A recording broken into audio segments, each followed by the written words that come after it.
In this video, I'm going to give you powerful tools to rise in consciousness. But before we do that, let's really talk about what is consciousness. What does consciousness means?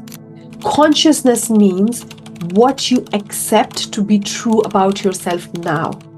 So what you mentally conceive of yourself. So you are operating on three planes at the same time. You are a tri-dimensional species.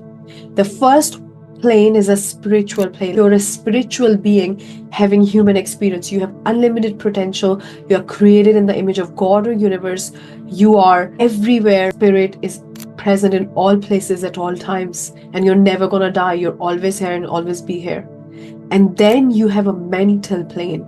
Mental is what you think about you, what ideas you think, what is your perception of you, what kind of identity you have. And then you have a physical plane where you act from your body, where you behave, where you have actions, where you take action. And consciousness is your mental plane, that what you accept to be true about yourself today. And the key is that we are unlimited. We have unlimited potential. There is no scientist alive on this planet or ever came or existed who could estimate human potential, because human potential is truly unlimited. So you are a limitless soul. You're always rising. If you're running, you want to run faster. If you're walking, you want to walk faster. If you're doing something, you always want to do it better. So you are always going towards growth and evolution. You want to have more, be more, do more. And that is the human element. That's the part of being a spiritual being, because spirit inside you wants you to ascend every single day. But the thing that creates your reality is what you conceive to be true about you. So although you have universal intelligence, you have all the knowledge, all the power there ever is, but are you ready to accept that about you? So your human consciousness, what you are aware of being, is based on your childhood, your past experience, what has happened in your life, your miseries, your triumphs, your winnings, your failures, all of that. Your mind has driven a meaning, has taken out a meaning of all the situations that you went through, and then you are operating with a belief system.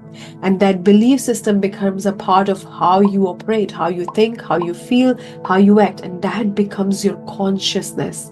And you can always rise your consciousness every single day, and there is no limit to how much you can rise in consciousness. So in order to rise your consciousness, the first and the most powerful step is to understand that you are a spiritual being and you are truly limitless, and there'll be no point in your life where you'll be like, I've just ascended and there is no more. There is always more.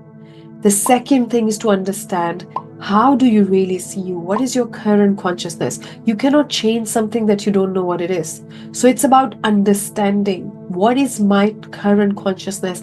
How do I really see myself? What ideas, beliefs, mindset, identities I hold? What do I say about me every day? What do I think of money? What do I think about my life? What do I think about my potential? What do I think about my capabilities? What do I think about my worth?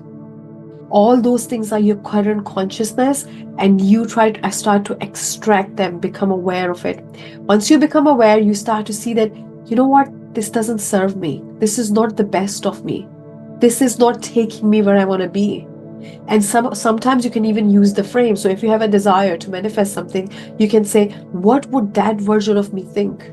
What identity or perception that version of me would have. And the beauty about rising in consciousness is that you don't need to change anything about you. You just need to change the way you see you. Like Neville Goddard says, it's a process of psychological and mental transformation. But you're not changing you, you're just changing the way you see you. You don't need to change anything about you. You're a spiritual being. There is perfection within you. Your DNA is perfect. You have unlimited power. You can send frequencies and you can receive whatever you want from quantum. Everything is available to you right here, right now. All you need to change is the way you see you, what you accept to be true about you. And once you start to see the gaps between where you want to be and what identity you're holding, you can start to peel those things off. And that's where I use my vision into being scripting method, where I help my clients program their identity, reprogram their consciousness. Because once you start to shift your consciousness, your belief system, then you start to act different. You start to feel different. And when you start to feel different, you start to attract different. your beacon point starts to shift. Your energetic field start to shift. Your quantum energy that you're sending into quantum to receive starts to shift. And you act different. You are more motivated. You're more excited. You're more disciplined. You're doing things better. You're taking action. You're going after it. You're being bold. You're being so energized and just knowing and have this unwavering faith. And that's when you act in alignment with what you want. And your outer reality starts to shift based on the rise in your consciousness. So a lot of people talk about this, that, oh, you need to just take action. Don't worry about consciousness and all these things. It's all woo-woo. But the truth is your action is a reflection of your consciousness, because you are working on autopilot 98% of the time. So your consciousness, what you're aware of being today, is dictating how you're acting. So even when you're working so hard and you're working 16 hours a day and you're trying everything, if your consciousness is not on board, you cannot outperform it, because your subconscious controls you on autopilot. So it's your mental program, like a laptop is programmed, like a phone is programmed, you are programmed. And until you shift that, you will keep creating the same. It's like if you sit in the car and you put an address, right? And you put the address of where you don't want to be. And you keep driving and you work so hard and you keep driving days and days, you still go to the wrong address. And that's what happens when you don't go within and first change the way you see you. Because your actions are a reflection of that. Because you are currently going on an address which is based on what you're conscious of being. And when you shift that, naturally, without forcing, without exerting, naturally you start to move towards it and things start coming to you. So the answer is becoming aware what's in your consciousness now and how can you shift it and become a match for what you want. And when you start to do it, there is no limit, because everything is available in the quantum and everything is coming to you and you're going towards it.